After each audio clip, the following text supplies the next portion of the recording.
you are grabbing for the mic, I would request all those professionals to connect with the speakers during the coffee time right after this session. Because I would say the session of the day is going to come. It is a scintillating one, I'm sure, which is futuristic. That is going to go for the next 30 minutes.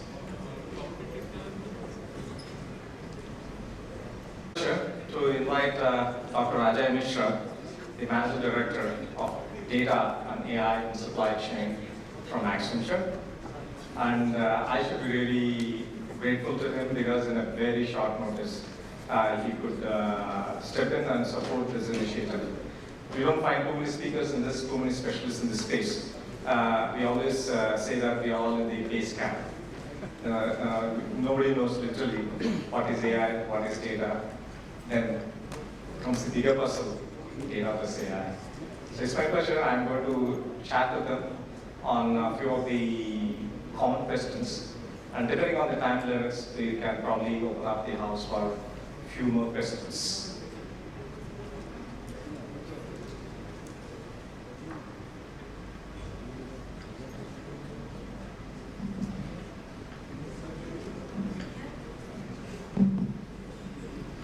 First of all, Ajay, welcome to the Fireside Chat. It's my pleasure on behalf of CII Center of Excellence to have you here. The first question to you is, all companies have access to the same AI, yet business outcomes vary profoundly. All the data fed turns out to be critical differentiator. Depending on yes or no, why? Excellent, Venkat. So first of all, it's a great pleasure to be invited to this session. Thank you, Venkat, and it's a great pleasure to be listening to all the previous sessions. And I think Venkat, Vijay, Abhishek, and Sanjay, they really set the stage for a lot of what I'll be talking about, because all the kind of changes that they talked about, data and AI can be very helpful in that. So I'll touch on that as well. So if you look at all the challenges that supply chain face, which I think the previous panel and the earlier panels as well brought up very well, whether it is in disruption, whether it is in resilience, like Venkat mentioned, a lot of competition, sustainability, I think Sanjay called out very nicely, a lot of from how digital is acting on it, which again the previous panel, both Vijay and Abhishek mentioned it. So many of these are major issues that supply chains are facing. Over the last maybe 5-7 years, digital transformation for the overall enterprise has been a key initiative globally, and it has affected supply chain as well. The good part is that AI, artificial intelligence in its various forms, has been a great transformative factor for digital transformation. So that's the first part where there was a major wave of digital transformation impacting all the entire enterprise, including supply chain, and then AI impacted digital transformation. Now within all of this, if you look at what is one of the key factors that Venkat mentioned is data.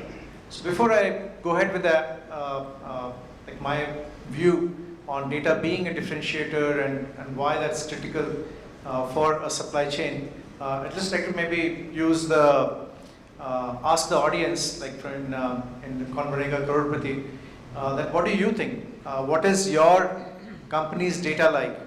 So if you just raise your hand if you think that your company has really good data that supports the supply chain. Anyone who thinks that their company has good data that supports the supply chain? Maybe it's like about 5% or so right now.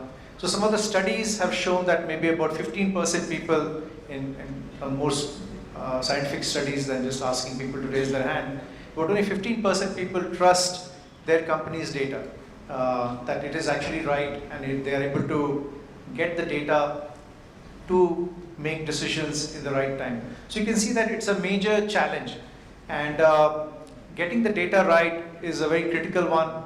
So what are some of the issues? Why data is not very good, and how will it help, and what can we do about it? I'll just elaborate on that part. Now, first thing is, if your data is not good, you can clearly, and if it's not of good quality, if inadequate data is available, you can imagine that any analysis that you do, any analytics that you do, any kind of AI that you think of it, those initiatives get delayed. You can't really get started with, you don't have to have perfect data, but you need adequate data, right? The previous panel talked a lot about, I think particularly Sanjay was talking about how to work with your suppliers, right? To work with your suppliers, you need good governance, you need good master data management so that both of you can exchange information in a more structured way. Obviously, working together as two people or sets of people works well, but in a more structured way, good data sort of goes a long way on that. Similarly, I think data strategy, if that is not very clear, all the work that you want to do with your suppliers, with your customer, with your logistics providers, all of that suffers significantly. And then data management, if your data management itself is not very good, you have very little visibility into the entire supply chain. So all of these challenges combined make a case that if you really want to up the game in the supply chain, data is critical. Obviously, a lot of other parts are critical, but data is a major prerequisite that companies need to get done, right? So the first part about that is to get your data done, it has to be that the supply chain team takes charge of that data. So like anything else, I think again the previous panel touched about it, like anything else, if you really want to improve, firstly it has to fit with your overall business strategy. So your data strategy has to fit with your business strategy, and data has to be considered an asset of the entire enterprise. Not of some group, not responsible just, okay, data is not good, IT is responsible. We can't really get away with that. So data strategy has to fit well with your business strategy. Data has to belong as to be a priority and considered an asset to the entire company. After that, from a data governance perspective, the supply chain team needs to take responsibility to say that, okay, we are going to make sure that we have the right processes, right standards, right KPIs to make sure that our data is good. And companies across the world are doing that, where the supply chain team is standing up and taking charge of the data. It takes time, but they are actually working on it and getting done. Data governance is very critical to make sure that you're able to work with the right standards and metrics and work with your suppliers, customers, and logistics providers and so on. And then all the data management capability, whether it's through tech, infrastructure, all these other aspects, you're making sure that you have strong data management capability so that you can actually use this data and do other things, essentially go towards AI, right? So all of this, now how do companies go about this? It seems like, okay, now certainly there's like a tall mountain to climb. So one of the key parts that companies that we're seeing that are doing are two parts. One, what can we do about data foundations? How can we lay the foundations for supply chain data? Overall data, enterprise data is all good, but how can we lay the foundations for supply chain data? But it's a bit longer exercise, so let's get started on that. But then, what are some priority use cases? The previous panel talked about some demand planning. So maybe on forecasting we want to do better. Someone talked about logistics. Maybe we want to do better on the transportation or logistics side. So, or warehouse. Whatever are your priority use cases, let's get the data in order for that. And both of these, laying the foundation and your priority use cases, hopefully in matter of year, 2 years, 3 years, they all come together so that everything is working well. You have very strong data foundations, and the rest of the infrastructure of a data-driven supply chain can be built on that. Yeah. So the answer to Venkat's question is yes, data is a critical factor.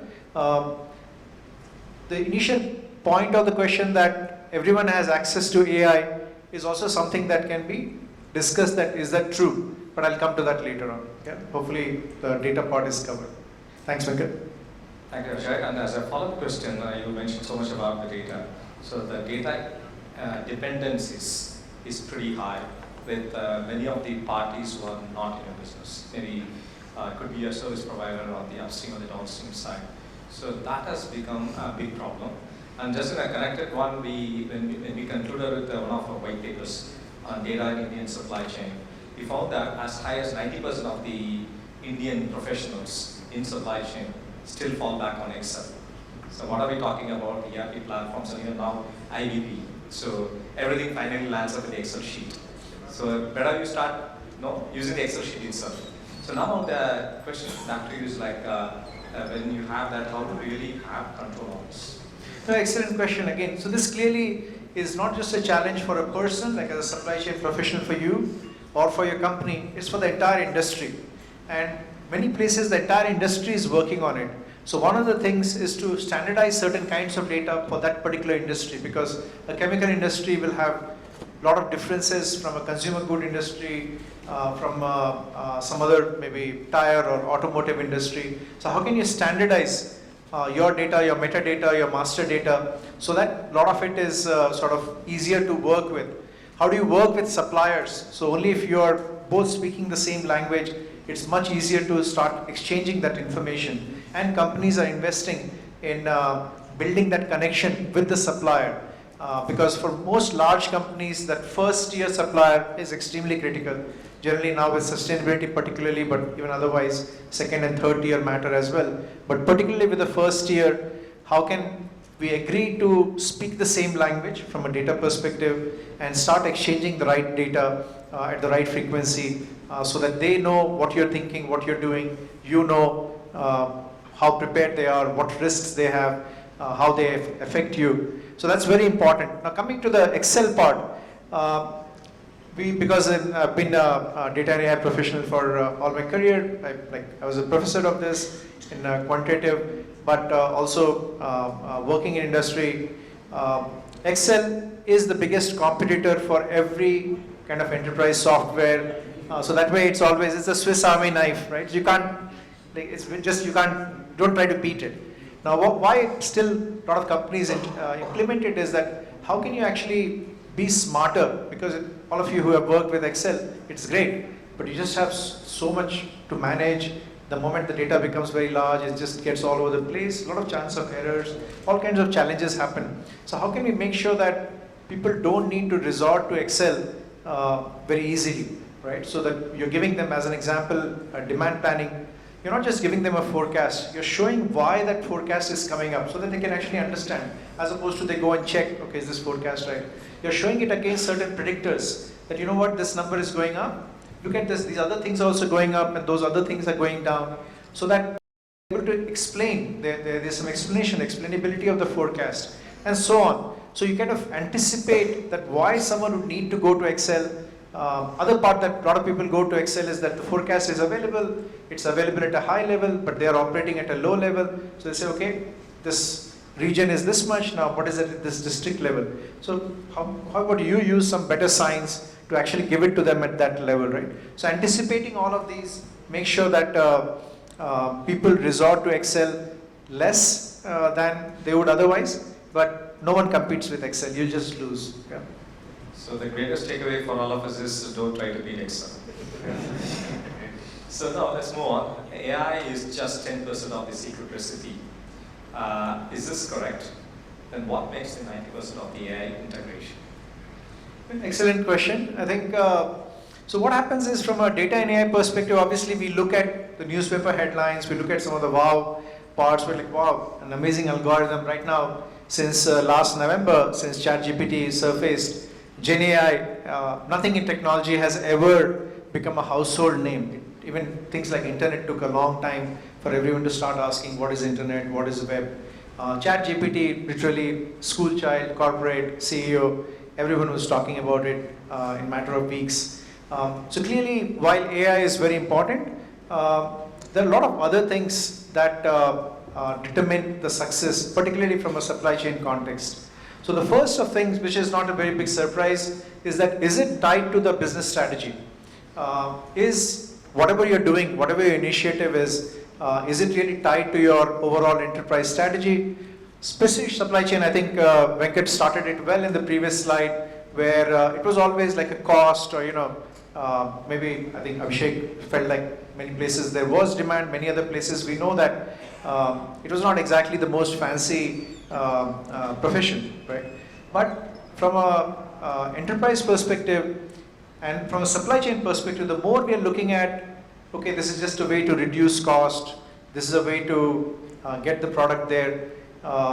From that, we can say, okay, how can we make greater impact on the enterprise? How can we innovate? How can we create a better customer value proposition? So that's the first part, where whatever we're doing in supply chain, whatever we're doing with data and AI, is it really fitting as part of the business strategy, and is it really tied well to what you're trying to achieve, right? So that's the first part.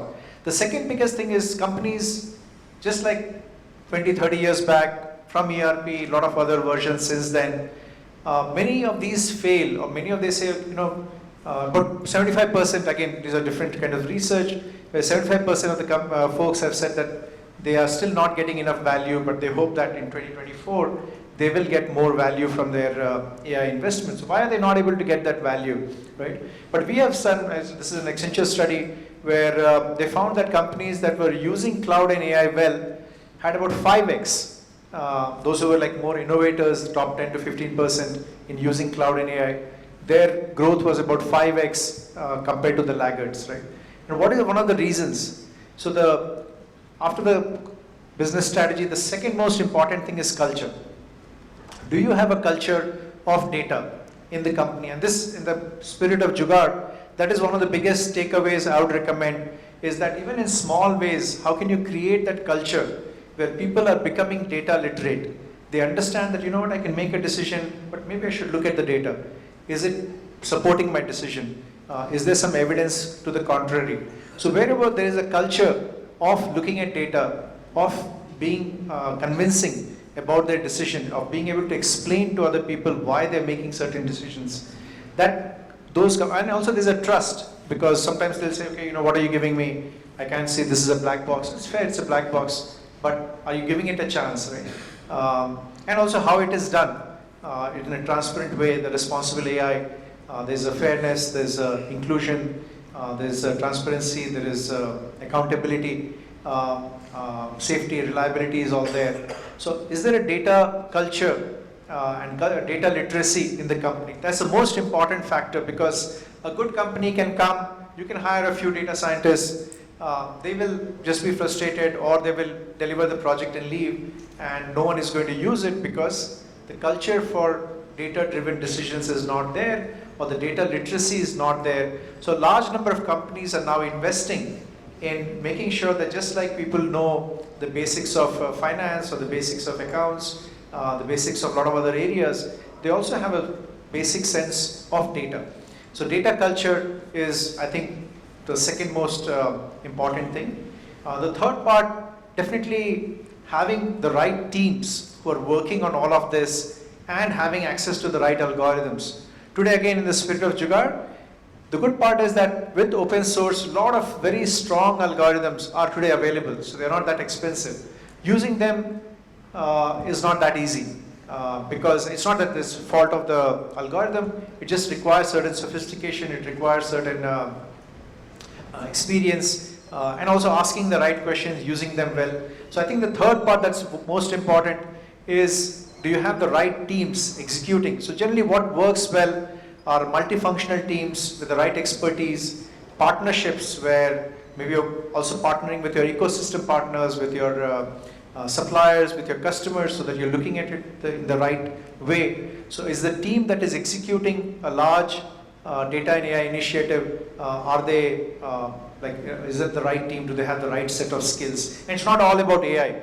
You can just get the best data scientists that you can afford on the team, and that won't take you too far, because are there people who are actually able to speak that language between AI and business? Because quite often, like with any other technology, one of the major challenges is that these are two different languages. People don't understand what the tech person is saying, and the tech person is not able to speak the language of the business, right?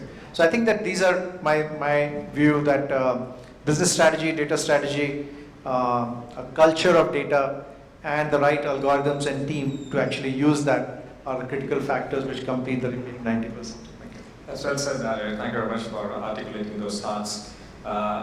Some of the use cases in supply chain for AI, if you can tell in the Indian context, that'll be great. Otherwise, global thing will do. Sure. I think in the previous session, Vijay mentioned from Alchem perspective. I know Abhishek mentioned from Owens Corning perspective. So clearly, strong use cases on digital transformation. I can name a few. I'm sure maybe during Q&A, if we get time for that, some of you can actually name.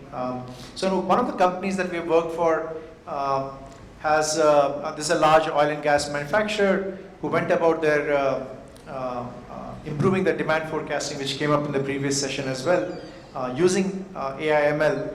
So a lot of parts what we have talked about, they actually addressed those. This was like a year-long project that is won some awards. They are for a year and a half has passed, and they've been using it well. So this company needed to forecast at their retailer level, which was in like tens of thousands, at the LPG distributor level, and their customer level. Again, with many granularities, maybe monthly, yearly, weekly kind of things, and in different regions, population clusters and so on. So fairly complex demand planning, demand forecasting exercise. Venkat brought up the external data in the previous session. So how do we use some macro level data, how we use some micro data. So their desire was quite ambitious that, okay, we should be able to, today this data is available, how can we actually use it to create better forecasts? So they used first a pilot approach to actually make sure that they've got it right, all the processes are right, they're getting the right algorithms, the right results, and then they rolled it out to the rest of India. More important, and that gave them very high accuracy. They were able to use AI/ML algorithms for both with macro and micro data to improve this accuracy. Fair amount of what-if analysis to be able to simulate what would happen if some data goes this way or that way. All kinds of alerts being generated if the demand is going to be less or the demand is predicted is less. So a lot of good things. Now, but more importantly, it was not just the data science team and the data engineering team doing this work. What was important was that they addressed the tech and the infrastructure needs to make this successful. So that is very expensive. It requires, again, a lot of skill set, and it also helps the rest of the company because it's not just about forecasting. It's actually having that data layer, having that tech and infrastructure layer. Similarly, what I spoke about from a culture perspective, training and capability building.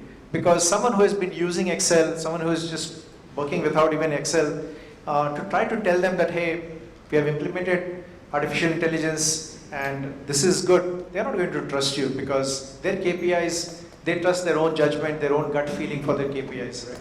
So how do you train them? How do you equip them to actually make this happen? Change management, project management, all of these parts that make a project, an initiative successful, they did very well. So I think that definitely that's one thing that comes to mind. Another large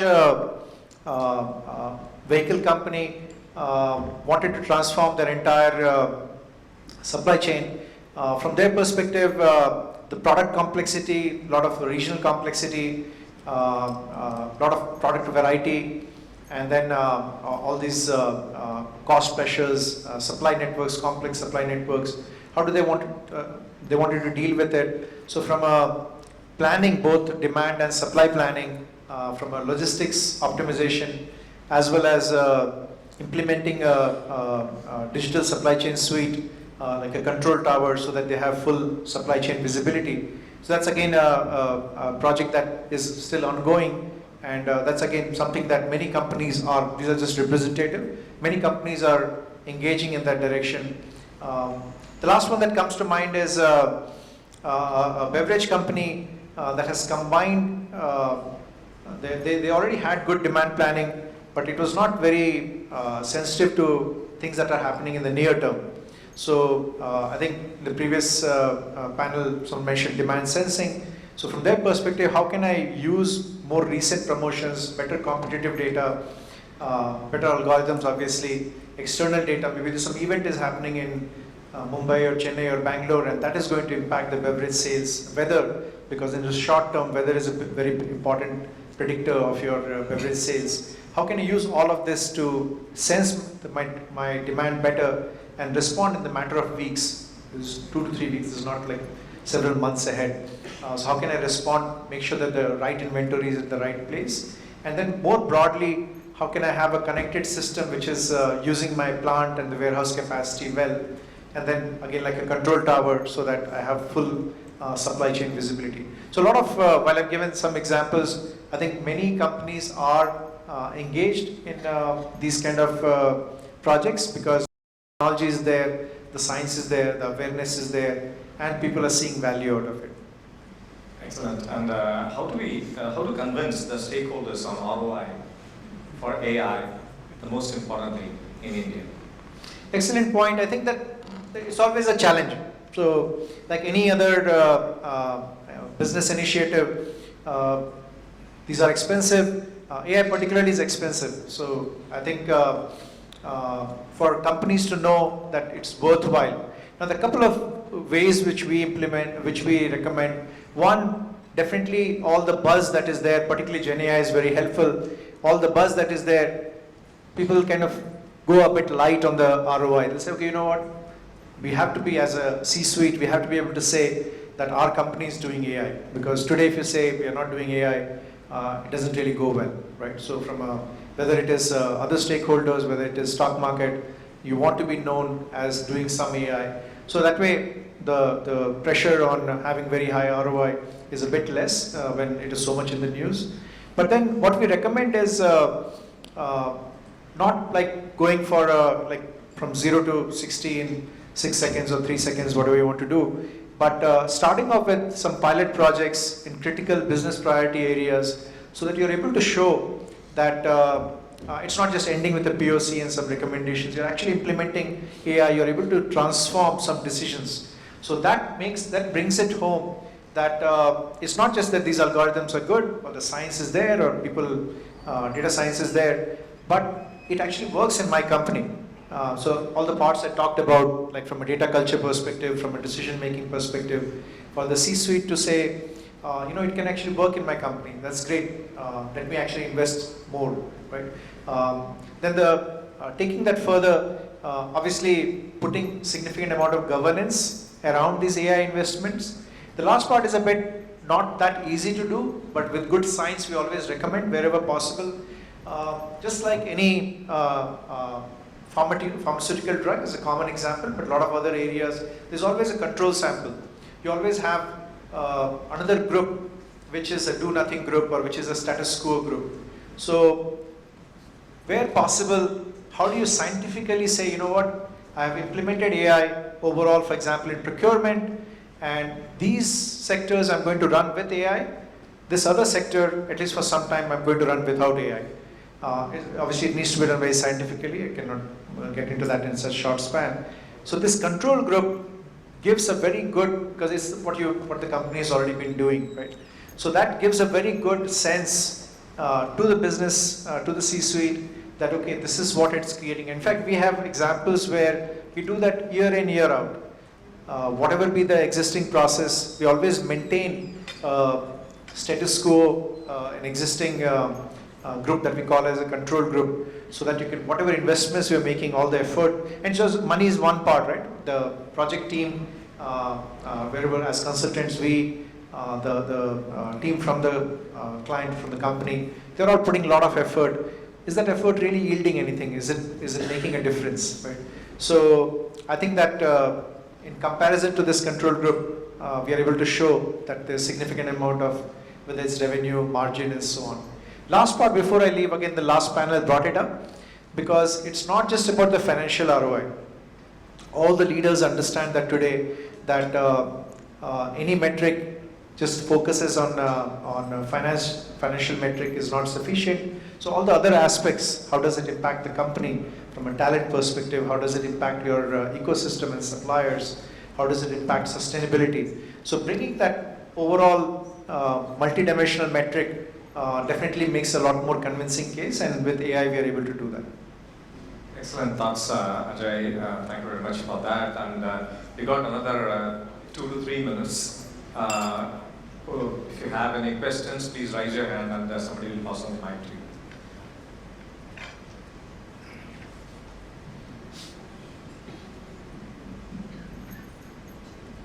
Hey, good evening.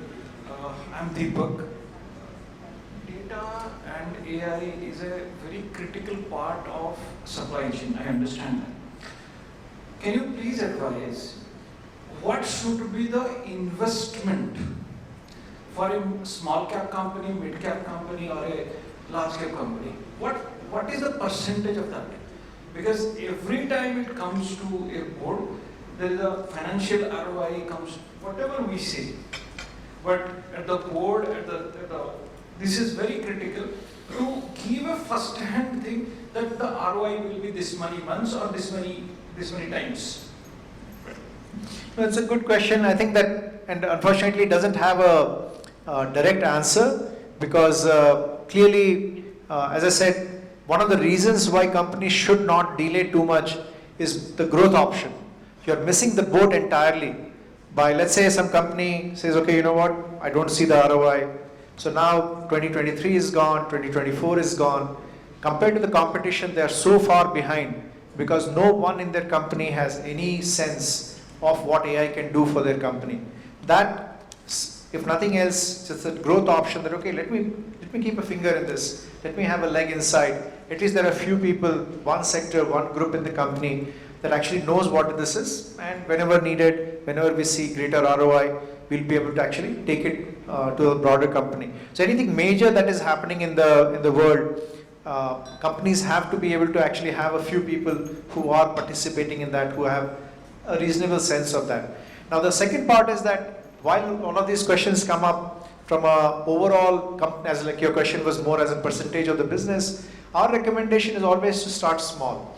Because by starting small and showing the value, we are able to actually make the case for the broader investment. But in done well, again, quite often it happens that you're getting a funding for 2 data scientists, maybe a consulting firm or something like that. And obviously no one is focused on the culture. The C-suite is saying, yeah, I'll approve the budget. I'm not going to give time to this. It won't work. So they might as well not do it, right? Because again, the key point is, are people thinking about the culture, the data culture? Is the C-suite thinking that this is the right way to do things? And again, as the previous panel very eloquently put it, the mindset, the creativity, human creativity, all those are the most important. But are we equipping them with things that are possible today? This was not possible even 5, 10, 15 years back. Today, a lot of things are possible because the data exists. It's hard work to make it work. But it all exists today. Have we started that journey? So companies are realizing that, no, we need to start the journey. Do we really bet the bank on that? Maybe not. That depends on each company's, how much investment they see in this. But most companies are reluctant to completely pause and not do anything. And that's again in the spirit of Jugaad. My recommendation is start small. Take up something, work with, if you have some data science person in your team or anything that you can pick up, and show it to your leaders and see where it goes. So I think that the best way is to just get started. It's not a very easy journey, but it's very rewarding because the science is there, the technology is there, the data is there. The data is essentially screaming, hey, I'm saying something, are you listening? Are we listening to the data? So if you don't listen to the data, obviously all that information is lost, right? So I think that today the time has come that we need to start at some level in listening to the data, using it, and creating just like today, for example, no one says that, oh, you don't need to know about finance and banking, because today, like even when I was much younger, there was not that much. You had post office, you had bank. Today people know a lot more about financial inclusion and other things. Just like that, data and AI, its time has come. Everyone needs to know a reasonable amount of it. There have to be some experts in the company, and I think ROI will obviously be there. Considering the time limit, we can take one more question. There are a lot of hands.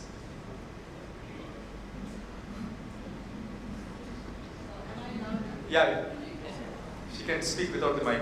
She can meet you. Okay. Okay. Good afternoon. I'm Nilesh from John Deere.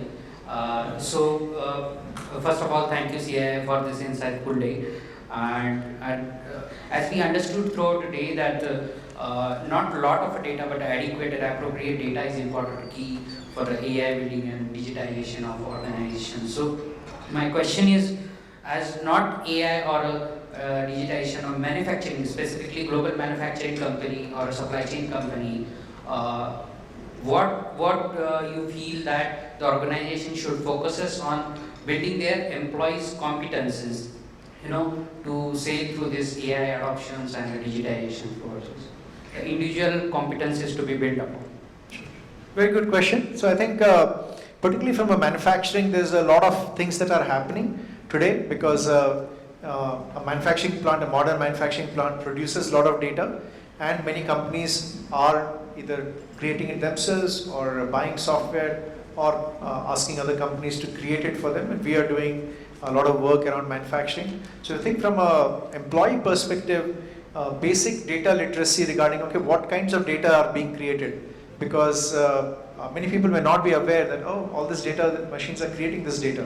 The machine needs to operate at a particular level. There is inventory, there is productivity, there is an overall throughput. So what kind of data is getting created for people just to be aware that that data exists, and maybe in a simple way having access to that so that at least they can see what is happening. That's the one basic thing. Then the second part is some combination of at least introduction. They don't need to become a data scientist, but introduction to basic statistics, basic what does machine learning do. They don't need to be a machine learning specialist, but what exactly it's doing. Why that is important is just like when someone says, like doctors, we don't, as long as we see that they have a degree, we trust them. So what happens is that if we don't trust what that machine learning is doing, we'll say, you know what, I don't want anything to do with it. So basic knowledge about, this is why whatever statistics is recommending works, and these are the limitations, right? It's always important to know the limitations. So I think to me, that's the most basic.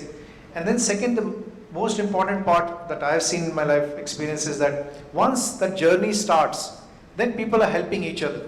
It's most important to get started on that journey. People are helping each other, they are helping each other interpret the data, and that justifies future data investments. Excellent. We'll take the last question from Samina. Yeah. Hi, I'm Samina Cooper. I'm from Accenture. So, yes, to what my fellow friend had asked, I have a contrary question to that. That we usually talk about, you spoke about data literacy, right? Now we work for clients who are very technical in nature. So instead of, before we could train a model, we have to train a data scientist. And data scientists, when they look into the problem, they have their models already ready. They would say, okay, regression model, we will have reinforced model. But rather than understanding the business side of it, my role is about that because I lead both the teams. So I keep on, bridging these things wherein I make a functional guy understand the data person understand the functional side of it. So this is an ongoing stuff. And I've seen that once this data scientist is being trained well enough on the functional expertise, on the business values, this person becomes very precious to me. Because if this is gone, I have to train another person. So I just want to understand, is there a better way wherein we can close this gap, burn this gap, and have a better vision wherein functional expertise and data scientists they can merge together, and then with a limited time frame we can create these use cases which we're talking about. Sure.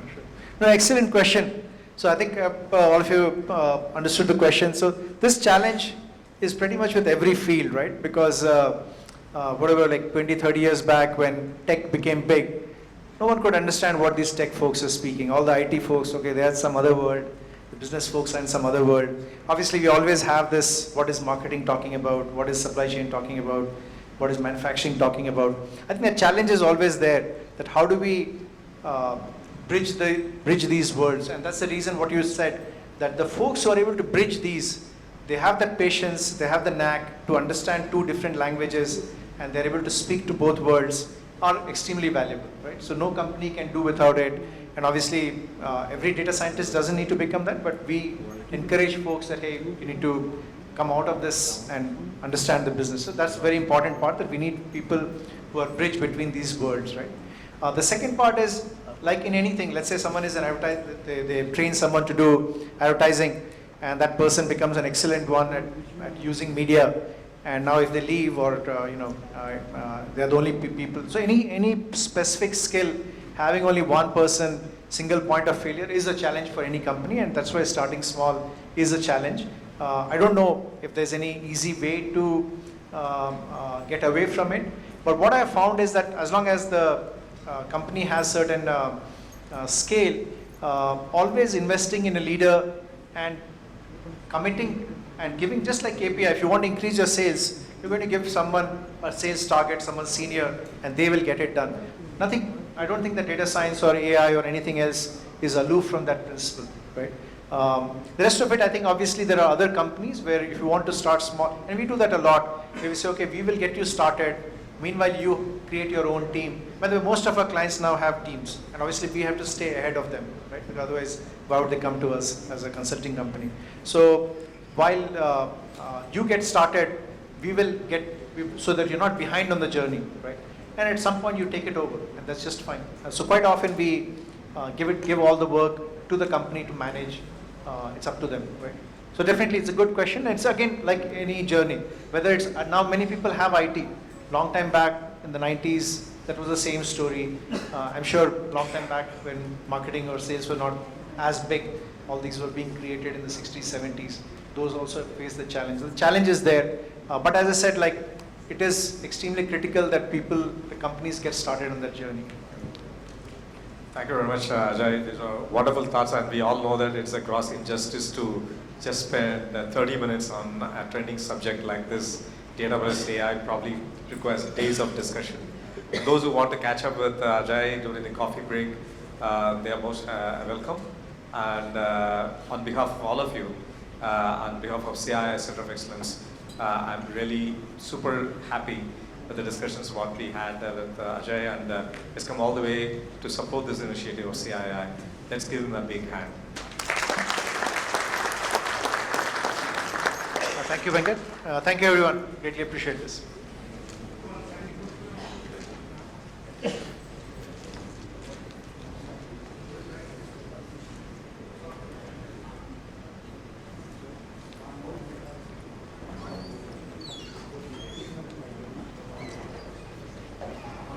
Oh.